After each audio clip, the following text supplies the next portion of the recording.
Good morning, Mr. Albury. How are you feeling today? I'm feeling great, thanks.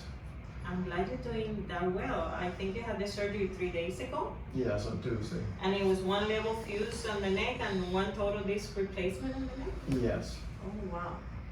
I see. No. How is the pain? How is your, oh, you're showing me the motion. No pain, and I could move my head, what I couldn't do before. Wow.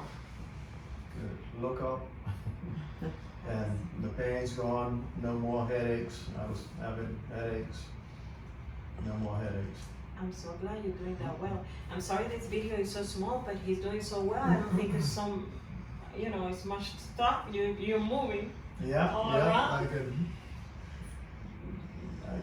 Full range, I couldn't do any of that before. Oh my God. And if I did get my head to move a little, it was painful. But now, no pain. I'm so glad you're doing that well. Not as glad as me.